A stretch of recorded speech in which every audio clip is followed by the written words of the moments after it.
Getting this clean is Rhino Might. Go behind the scenes to see what happens when it's bath time for a rhinoceros. Then stop. Camel time. Think you know what's stored in that hump? The answer may surprise you.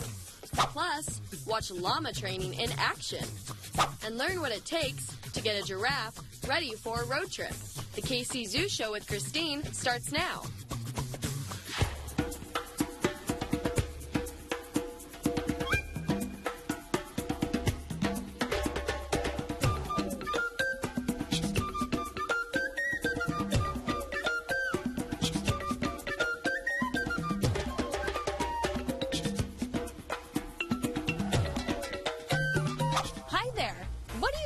Taking a bath. It can be fun, right? Imagine how much you splash around. Now imagine how much a rhinoceros would splash around. The best part, you don't have to imagine anymore. For the first time, we're taking you behind the scenes for bath time with a rhino resident. Come on. Thanks, Christine. Let's talk rhino as she heads in. A rhinoceros is one of the largest megafaunas. Mega what? That's something we haven't talked about before. Megafauna refers to large land animals that live in a particular habitat. Other megafaunas include elephants, giraffes, and hippos. A rhinoceros can weigh more than a ton. Do you know how many pounds are in a ton? If you said 2,000, you're right. Despite how big they are, rhinos actually have pretty small brains. Now about those horns. Get this. A rhino's horn is made up of the same protein that makes up your hair and fingernails. There are black rhinos and there are white rhinos. We have black rhinos here at the Kansas City Zoo. They have a more hooked mouth because they pick their greens off trees and shrubs. White rhinos have a flatter mouth for grazing. Black rhinos are also a lot smaller than white rhinos, which is a good thing come bath time. Christine?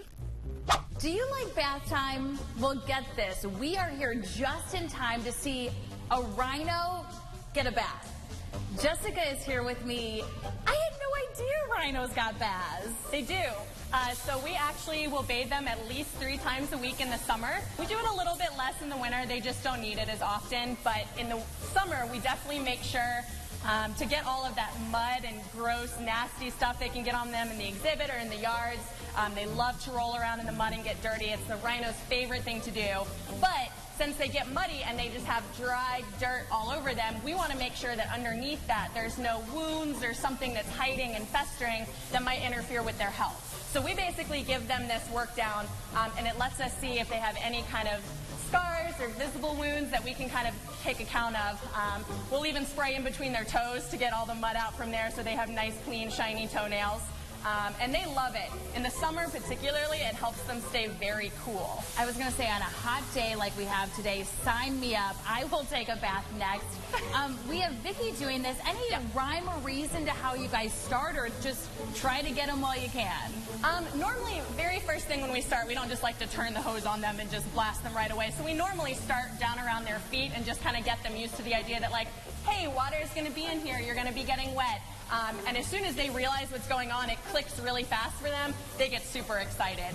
They'll usually run around the stall. If we get a lot of water on the ground, sometimes they even like to roll in it. And they'll get all 4 feet up in the air, so they really enjoy it. Do you have to train them to get used to this, or how does that process work? Most of them really like it just naturally. They love kind of the cooling off factor and the misting a little bit. And if they are a little bit hesitant of the hose, we do start more gentle. So we will just kind of keep on their legs and their feet until they get used to the idea that this can actually be really fun.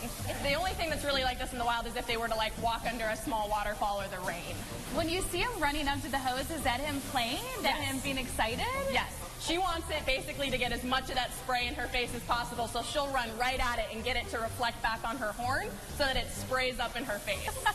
Talk to me a little bit more about how you guys do these checkups and how you really do have to train them in order to do that, because it really comes down to training for their safety. Absolutely. So bathing is just one of the very easy ways we can check on their health. So we get all that mud off, but then we also have them trained to line up against these bars in here. So they'll line up fully sideways, and we can actually check once we give them the bath all the inches that we, maybe can't see from a distance. We can check up close to see all of that. And that really helps us too in furthering behaviors, like if we want to train to do blood draws or if we want to train to do x-rays. Already having those behaviors in place helps us to kind of have a starting point to launch off of for further behaviors. Who knew rhinos were so playful? A rhinoceros doing the slide? Now that's something I bet you didn't expect to see.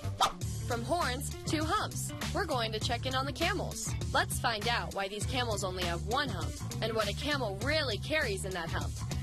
It is a hot one at the zoo today. Can you see the sweat? It's dripping all over my face, but I know a couple animals who certainly don't mind.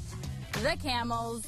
Lindsay, hello over there. Hi. How's it going? Great, how are you? First of all, what is separating us here? A tree? Some honeysuckle. It's treats for the camels. Sounds good. Talk to me about the camels. Shouldn't they have two humps? Well, there are camels that have two humps, and those are Bactrian camels. Okay. These ladies right here have one hump. They're dromedary camels. What makes them different than the other ones besides the humps? Mainly size and where they're from. Your dromedary camels, they are taller and slimmer and weigh a little bit less. They're also found in Africa and India and Australia. Whereas Bactrian camels, they're a shorter, stockier camel found in Asia. Did I hear this right? Camels actually originated in Australia? So they didn't originate there, but they brought them over to help build the railroads in the outback and then left them there. So there's a huge feral population of camels in the Australian outback. Speaking of camels, what do they eat? All sorts of things, which makes them great to live in the desert because you just kind of eat what you can find. So whatever they can reach, they will eat. What about water? Is it true that they can hold water in their humps? So it's not really water in their humps, it's fat. And so it's kind of getting the water from the fat cells is what helps hydrate them. But they can lose up to 40% of their body weight in the desert. Like humans can only lose 12% and then we almost die. They can lose 40%. It's amazing. Is that how they survive in such heat? Yes. So they can lose a lot of body weight and be fine. They can also raise their body temperature and they're fine. And then when they find water, they can drink so much in such a short period of time, they're okay. We're seeing some honeysuckle, as you mentioned. Is this a treat? Yes. So they get hay, alfalfa, and grain as their diet. But this honeysuckle here, it's just an extra treat that they love. So we'll give them this. Don't you want a treat? Who turns down a treat? Thanks, Amy and Christine. Llamas, like camels, are social animals that live in herds. They are pack animals as well, which means they're sometimes used to help carry loads. Llamas can carry 1/4 of their body weight. Can you do that? Llamas are also pretty smart. Let's see what they're learning to do. Hey, Kaylee. How's it going? It's good. How are you today? Do you know what I'm doing? Not really. I'm walking like a llama. Well, you've almost got it, but it's a little more of a prance. More like, excuse me, I'm a llama. Oh, like, oh, yes, hey, I'm a llama. So the llamas actually really strut through the zoo. They do. Right? They do.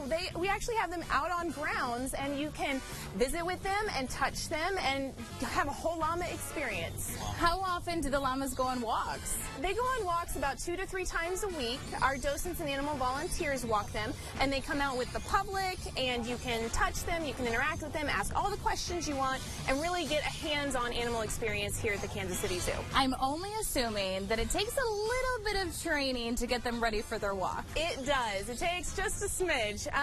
We use a program called Camelid Dynamics, and it's because they're camelids and the interaction is dynamic. So the program is all one word. It was developed by a woman named Marty McGee Bennett in the 80s, and it is what we use here at the zoo. And our llamas have responded really super well to it. It's a way to interact with them that makes them feel safer around us so that we aren't the scary people. So what do you do with this training? This training is actually, we use a catch pin, which is just 2 cattle panels to form a square right here in the yard. And then we use a wand and a catch rope to halter them. And the haltering is very different from haltering horses. We're putting a harness or a collar on a dog or a cat or something.